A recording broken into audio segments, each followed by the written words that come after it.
हमने कैपेसिटेंस के बारे में पढ़ा, what is the capacitance and capacitance of A spherical conductor, वो हमने निकाली। अर्थ बताया, अगर अर्थ एक स्फेरिकल कंडक्टर है तो उसकी कैपेसिटेंस कितनी होगी। अब हम पढ़ रहे हैं नेक्स्ट हम capacitor. What is a capacitor? Capacitor, जैसे कैपेसिटेंस क्या थी, ability of a conductor to store the charge. Capacitor एक डिवाइस है चार्ज को स्टोर करने का। अब चार्ज को स्टोर तो कंडक्टर भी करता है, तो कैपेसिटर में और कंडक्टर में क्या अंतर है भाई? देखिए, चार्ज स्टोर करता है कंडक्टर, लेकिन उसकी एक लिमिट है, कम चार्ज स्टोर कर पाता है। ज्यादा चार्ज स्टोर करना तो एक डिवाइस बनाया कैपेसिटर, इसमें दो कंडक्टर होंगे। दो कंडक्टर होने से एक दूसरे के पैरेलल प्लेट के पैरेलल प्लेट है तो पैरेलल प्लेट कैपेसिटर बोल देते हैं। स्फेरिकल अलग अलग टाइप के होते हैं, हम बात करेंगे आगे। तो दो कंडक्टर होंगे कैपेसिटर के अंदर, एक को अर्थ से कनेक्ट कर दिया जाए तो चार्ज स्टोर करने की कैपेसिटी बढ़ जाती है कंडक्टर की, तो उस प्रकार बनता है कैपेसिटर। आपने कैपेसिटर देखा भी है, ज़्यादातर जो एसी मोटर जितनी भी होगी, कहीं पर भी एसी मोटर, चाहे वो पंखे में लगी है, चाहे वो वॉशिंग मशीन में है आपकी, चाहे वो कूलर की है, आप देखना उसके अंदर में एक ज़्यादातर सिलेंड्रिकल आपको मिलेंगे। इनमें तो सिलेंड्रिकल फॉर्म में, जिसको कई जनरली क्या लोकल लैंग्वेज में, कई बार लोकल में सब उनको बोलते हैं सेल। एक्चुअल में सेल नहीं है वो कैपेसिटर या फिर कंडेंसर बोल सकते हो आप उसको, ठीक है। लोकल में जिसको नहीं पता तो जनरली उसको वैसे ही सेल बोल देते हैं, सेल। क्योंकि सेल तो एक सोर्स ऑफ इलेक्ट्रिसिटी है, तो वो सोर्स नहीं है, वो क्या चार्ज को स्टोर करता है, उसको चार्ज दिया जाता है तब इलेक्ट्रिसिटी प्रोवाइड कराई जाती है तब, तो वो है कैपेसिटर, ठीक है। तो कैपेसिटर क्या बताया? कैपेसिटर एक डिवाइस है, it is A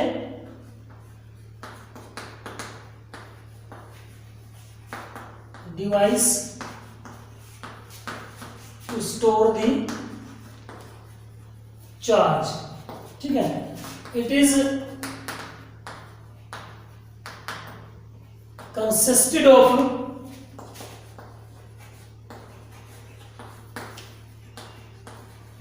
two conductors, ठीक है, दो कंडक्टर से ये बना हुआ होता है।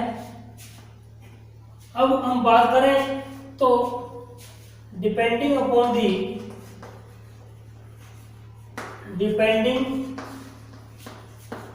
The shape of conductors, it is of different types,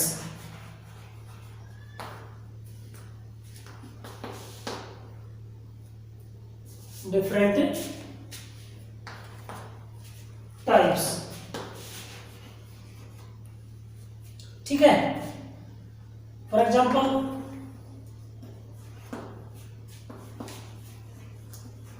parallel plate capacitor,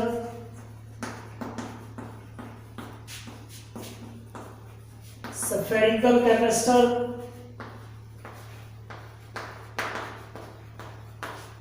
cylindrical capacitor,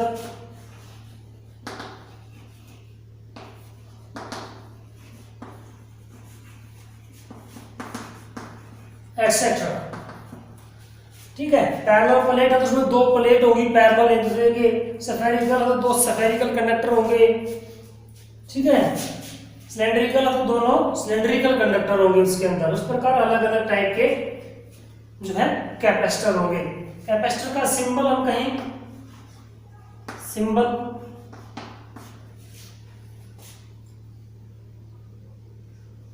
capacitor of constant capacitance is represented as, कैसे? ऐसे दिखाई जाएंगे। सिंबल में हमेशा दो पैरेलल लाइन आप दिखाओगे ऐसे, सेम हाइट की, सेल में यही क्या है, छोटी और एक बड़ी हो जाती है। तो ये कैपेसिटर का सिंबल है कांस्टेंट कैपेसिटेंस का। और अगर वेरिएबल कैपेसिटर, इसकी कैपेसिटेंस चेंज हो रही हो, and capacitor of variable capacitance is represented as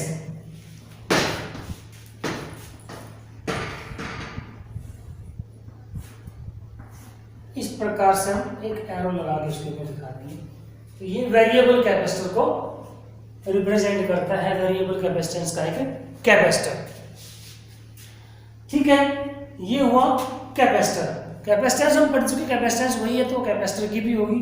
अब जैसे मैंने बताया कि कंडक्टर भी तो चार्ज स्टोर करता है, ये भी चार्ज स्टोर करता है, लेकिन ये ज्यादा चार्ज स्टोर कर पाता है। कैसे कर पाता है वो हम एक्सप्लेन करेंगे हम। मतलब इसका जो है, इसकी जो वर्किंग है वो किस पर बेस, का प्रिंसिपल क्या है वो हम बताने जा रहे हैं। प्रिंसिपल ऑफ कैपेसिटर, ध्यान से समझिएगा बिल्कुल। प्रिंसिपल ऑफ कैपेसिटर, किस प्रकार से एक कैपेसिटर जो है ज्यादा चार्ज स्टोर कर पाता है। देखिए कंडक्टर को, जो हम एक कंडक्टर हमारे पास है उसको हम चार्ज देते हैं, वो चार्ज स्टोर करेगा, एक लिमिट तक चार्ज स्टोर कर पाएगा। उसके बाद जब उसको चार्ज दिया जाएगा तो वो सराउंडिंग में लीक होना शुरू हो जाएगा। हम चाहते हैं कि उसको हम बहुत ज्यादा चार्ज स्टोर करा पाए। तो अगर उस कंडक्टर के पास में एक दूसरा अनचार्ज कंडक्टर रख दिया जाए तो उससे क्या होगा, वहां पर पोलराइजेशन होगी, इंडक्शन, चार्ज इंड्यूस्ड होंगे, इक्वल एंड अपोजिट। कैसे, देखिए थोड़ा सा मैं फिगर से एक्सप्लेन करूंगा कि ये मान लीजिए आपके पास है एक कंडक्टर, एक प्लेट लेता हूं मैं, शीट, ठीक है। दूसरा उसके पास जो है, हमने एक कंडक्टर और दिया, कंडक्टर ए है, दूसरा कंडक्टर बी। अभी एक अकेला लेता हूं चलो, एक कंडक्टर ए जिसको हमने क्या दिया, चार्ज दिया।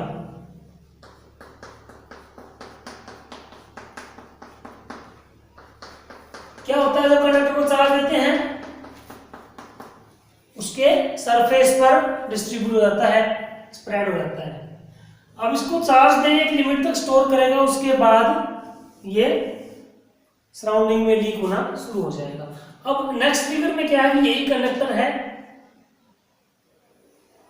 ए, इसको तो हमने चार्ज दे रखा था, इसके पास में एक अनचार्ज कंडक्टर हमने रख दिया।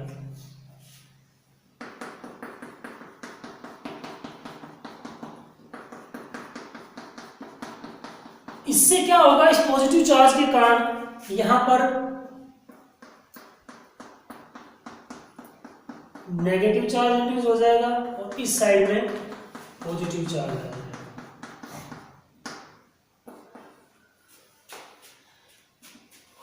This negative charge will decrease the potential of conductor A and this positive charge will increase the potential of conductor A। भाई इसके कारण पोटेंशियल होगा, इनके कारण पोटेंशियल होगा, नेगेटिव के कारण नेगेटिव पोटेंशियल, पॉजिटिव के कारण पॉजिटिव, तो पॉजिटिव पॉजिटिव बढ़ेगा, पॉजिटिव नेगेटिव घटेगा। तो ये चार्ज जो है इसके पोटेंशियल घटाएगा, ये बढ़ाएगा। लेकिन नजदीक कौन सा है, नेगेटिव चार्ज। पोटेंशियल आपने पढ़ा था V proportional to Q by R होता है। चार्ज की डायरेक्टली डिस्टेंस के इनवर्सली प्रोपोर्शनल है। डिस्टेंस कम है तो इफेक्ट ज्यादा होगा। चार्ज तो दोनों सेम है, एक नेगेटिव पॉजिटिव, लेकिन नजदीक ये है तो ये क्या करेगा, तो इसका इफेक्ट ज्यादा होगा, तो डिक्रीज ज्यादा होगा इसके पोटेंशियल में और इंक्रीज होगा कम। ठीक है, V डिक्रीज होगा, V डिक्रीज होने से C equal to Q by V, V घटेगा तो C बढ़ जाएगी, कैपेसिटेंस बढ़ जाएगी। मतलब अब ये और ज्यादा कैपेसिटी चार्ज को स्टोर कर पाएगा। और बढ़ाना चाहते हैं, अगली बार क्या किया हमने, देखिए ध्यान से, ये वही कंडक्टर A, ये कंडक्टर B, ये A है और ये है B। अब क्या हुआ, इसके ऊपर तो वही है, पॉजिटिव चार्ज दे रखा है मान लो, और इधर नेगेटिव आ चुका था, इधर पॉजिटिव। लेकिन इसको अगर हमने अर्थ से कनेक्ट कर दिया इससे, तो क्या होगा, अर्थ से नेगेटिव चार्ज की सप्लाई होगी और यहाँ पॉजिटिव चार्ज को न्यूट्रलाइज कर देगा। तो यहाँ पॉजिटिव चार्ज था खत्म हो गया, केवल क्या रहा, नेगेटिव। तो जो इंक्रीज होने वाली टर्म थी, जो थोड़ा बहुत पोटेंशियल को बढ़ा रही थी, वो खत्म हो गई। तो केवल और केवल कमी होगी ना पोटेंशियल में, यानी पोटेंशियल और ज्यादा डिक्रीज होगा, और ज्यादा डिक्रीज होगा तो कैपेसिटेंस और ज्यादा बढ़ेगी और ज्यादा कैपेसिटी चार्ज को स्टोर कर पाएगा। ठीक है। इस प्रकार अगर एक कंडक्टर के पास में, चार्ज कंडक्टर के पास में दूसरा अनचार्ज और अर्थ से कनेक्ट किया हुआ कंडक्टर रख दिया जाए, तो वो क्या करेगा, उस पहले वाले कंडक्टर की जो है कैपेसिटेंस बढ़ा देगा। यही है प्रिंसिपल ऑफ कैपेसिटर। तो प्रिंसिपल ऑफ कैपेसिटर को अगर आप एक लाइन में लिख कर पाओगे, क्या बताओगे, देखिए मैं बता रहा हूँ, ये फिगर है, ये फिगर 1, ये फिगर 2 और ये फिगर 3, 3 फिगर हमारे पास है, तो मैं एक्सप्लेन करने के लिए बनाए हैं। अभी इसका प्रिंसिपल क्या है, according to this principal,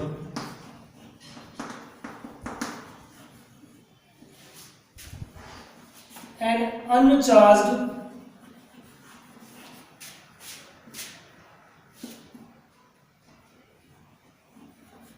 earth conductor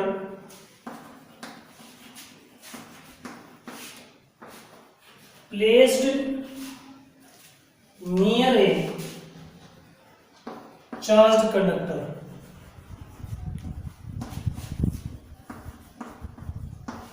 increases the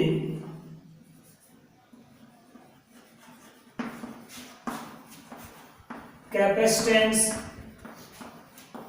of that conductor।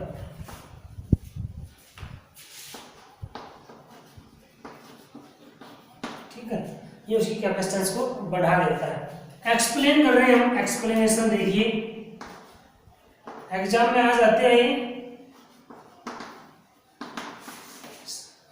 Principles का एक्सप्लेन करना। तो 3 पॉइंट में, 3 फिगर में 3 पॉइंट में एक्सप्लेन करेंगे हम इसको भी। क्या नंबर 1 क्या लिखेंगे,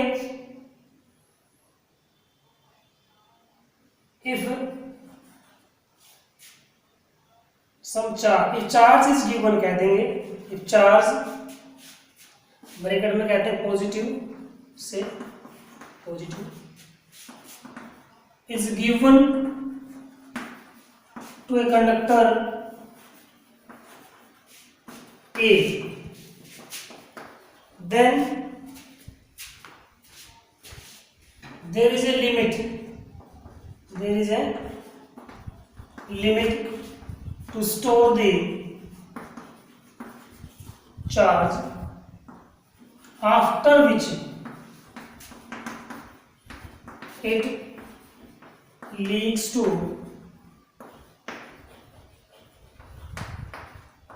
surroundings।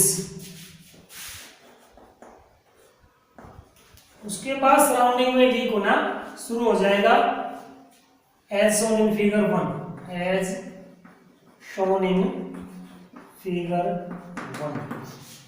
सेकेंड पॉइंट क्या किया हमने, एक अनचार्ज कंडक्टर जब रखा है ये भी साथ में, when an uncharged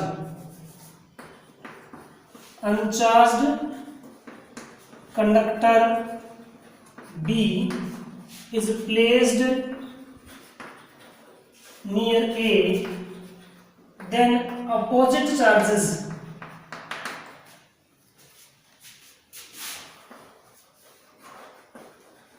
are induced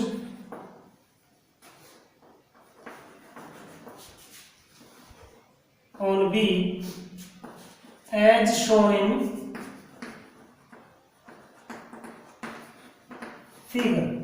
अब देखिए फिगर के अनुसार नेगेटिव चार्ज क्या करेगा, negative charge will decrease the capacitance, decrease the potential of A, and positive charge will increase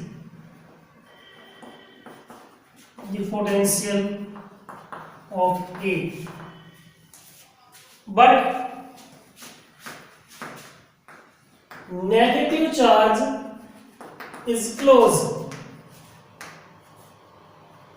So there is net decrease in potential of A as C equal to Q by V. So capacitance of A will increase. ठीक है, 2 point हो गए। तीसरे point में हम बता देंगे if positive end of B is connected to earth,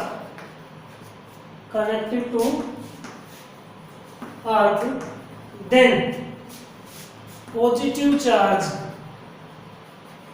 is neutralized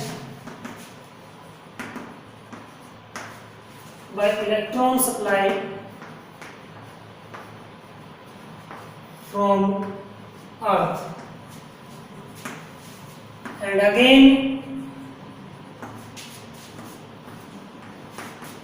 potential of A decreases. So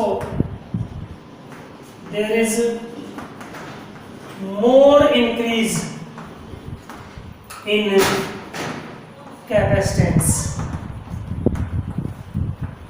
ठीक है, तो ये प्रिंसिपल ऑफ कैपेसिटर हमने पढ़ लिया है। नेक्स्ट टॉपिक हम पढ़ रहे हैं capacitance of A parallel plate capacitor. Parallel plate capacitor इसमें 2 प्लेट होंगी, शीट होंगी, पैरेलल होंगे एक दूसरे के साथ। ठीक है, कैपेसिटर बता ही चुके हैं हम, 2 कंडक्टर होते हैं, तो कंडक्टर प्लेट की फॉर्म में होंगे। सिंपली मैं यहाँ आपको ऐसे दिखा रहा हूँ, सिंपल सा फिगर, ऐसे 2 लाइनें। एक्चुअल में मतलब आप ऐसे बना सकते हो, 2 शीट ऐसे, एक ये हो गई, एक ये हो गई, ऐसे करके ऐसे, ये 2 पैरेलल रखी हुई। ठीक है, हम नॉर्मल वे में बना रहे हैं। बिल्कुल आपके सामने ये 2 शीट रखी हुई है। ठीक है, ये हो गई। एक के ऊपर है पॉजिटिव चार्ज, दिखा सकते हो ऐसे, एक के ऊपर नेगेटिव, इसके ऊपर इस प्रकार से इनके ऊपर चार्ज आ गया, क्यू चार्ज है। तो आप पढ़ चुके हो, जब इस प्रकार से equal and opposite charge density हो, 2 प्लेट पैरेलल, उनके बीच में जो इलेक्ट्रिक फील्ड इंटेंसिटी होती है ई नोट लिख दो जाए, क्या होती है, Q upon epsilon, sigma upon epsilon not. पढ़ चुके हैं। दोनों प्लेट के बीच की डिस्टेंस हम लेके चल रहे हैं d। तो हमें अब कैपेसिटेंस निकालनी है इसकी, तो मान लेते हैं late Q be the charge on each plate in magnitude। ये के ऊपर पॉजिटिव है, के ऊपर नेगेटिव, मैग्नीट्यूड दोनों सेम है। सिग्मा क्या मान लेते हैं, charge density, A area of each plate, so sigma equal to Q by ये होगा, D distance between the plates. ठीक है, हमें सी निकालनी, कैपेसिटेंस Q बाई V होती है। चार्ज तो Q कैंसिल गया, V यानी पोटेंशियल डिफरेंस दोनों प्लेट के बीच का। Potential difference between plates is V equal to, कैसे निकालोगे, E नोट इंटू डी का E, हमने E नोट लिखा है इलेक्ट्रिक फील्ड। कहां से आया ये, आपने फॉर्मूला पढ़ा था क्या, E equal to dV by D R in magnitude, ऐसे minus dV by D R होता है, तो उसको अगर आप सोल्व करो तो V equal to E into R आ जाएगा, मतलब इलेक्ट्रिक फील्ड इंटू डिस्टेंस, कि कितनी डिस्टेंस में कितना इलेक्ट्रिक फील्ड है, तो वो, तो वहां से ये फॉर्मूला हमने निकाला है, V equal to E note into D हो जाएगा, क्योंकि E naught electric field between the plate and D is the distance between the plates. आगे बढ़े, V equal to E naught यानी sigma upon epsilon naught into D, sigma की value Q upon A epsilon naught into D. ठीक है, so capacitance of capacitor